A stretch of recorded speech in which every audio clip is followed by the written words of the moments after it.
balita na ikay mawiwili. Mga nagbabagang kamao, mga So mga par, matapos nga po lumabas ang report na posibleng makalaban ng bagong WBE Super Lightweight Champion Isaac Pitbull Cruz, ang isa sa mga kampiyon sa 140 pounds, ang IBF Champion na si Sobral Matias, ang WBO Champion na si Teofimo Lopez Jr. at ang WBC Champion na si Devin Haney. Bagamat naniniwala mga boxing experts, mga idol, na wala sa isa sa mga kampiyon dito, ang posibleng makalaban ni Pitbull Cruz isang unification fight dahil nagbabalak na daw po mga idol na ipag-utos ng World Boxing Association o WBA ang bakbakan ni Isaac Pitbull Cruz at ang kanyang mandatory challenger na si Tatang Ismael Barroso na siya ngayon ang may hawak ng WBA regular title at isa pa mga idol matagal na po mandatory si Tatang Barroso ng WBA simula pa lang sa controversial na pagkatalo nito sa laban niya kay Rolando Romero. Kaya kung meron man daw mga idol deserving na makalaban si Pitbull Cruz, talagang si Barroso na. Well, isang solid na matchup naman to mga idol ang bakbakan ni Tatang Barroso kalaban si Isaac Pitbull Cruz. Parehong palaban ang dalawang fighter at para sa atin mga idol, mas maganda pa ang laban na to kumpara sa laban ni Pitbull kay Devin Haney na boring ang galawan. Si Barroso kasi mga idol ang fighter na kapag sinuntok mo talagang babawi sa'yo ng doble. At syempre mga idol, marami ang magsasabi na lamang si Pitbull sa bakbakan kay Tatang Barroso, pero sobrang delikado din mga idol ang challenger. Kita naman natin ang laban nito kay Romero. Nagmalapakyaw talaga ang galawan ni Barroso dito, gaya sa laban ni Pacman kay Thurman na kahit 41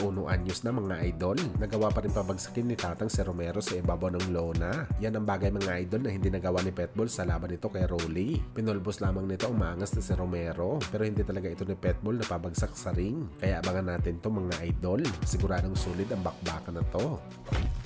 Sa kabilang banda naman mga idol, Naoya Inoue nagalit kay Luis Nery kung saan nag-share lang naman kasi ang Japanese Monster ng article ng Yahoo Japan na may caption sa kanyang Twitter post na isang bad boy daw si Luis Nery at hindi daw ito napansin ni Inoue mga idol, pero nangyari na daw ang dapat mangyari after ang mabigat na suspension ni Luis Nery sa Japan. Hindi natin mga idol alam kung saan nanggaling at punot dulo ang galit na to ni Inoue. Hindi natin maintindihan ang laman ng article ng Yahoo Japan mga idol, pero tiyanta natin mga idol, napikon yata si Naoya Inoue sa naging reaksyon ni Luis Nery patungkol sa bagsik ni Inoue sa bakbakan, kung saan mga idol sinabi nito ng Mexican challenger na isa lamang si Inoue na overrated na fighter. Kumaga mga idol, hype lang daw ang galing ni Inoue, pero ang totoo daw mga idol, mga class B fighter lamang ang kanyang nilalabanan. Katunayan nito mga idol, nagamit pa ni Inoue ang kanyang katawang lupa sa unang laban nito sa ating Filipino Flash Nonito Donaire Jr. Kung nasa prime lang daw sana si Flash, wala na, finish na daw si Inoue. Well, talaga nakakapikon mga idol ang mga sinabi ni Luis Nery kay Inoue. Parang minamaliit siya kasi nito mga idol. Lalo pa mga idol ang sinabi ni Luis Nery na pupunta daw siya ng Japan hindi para manalo sa isang decision,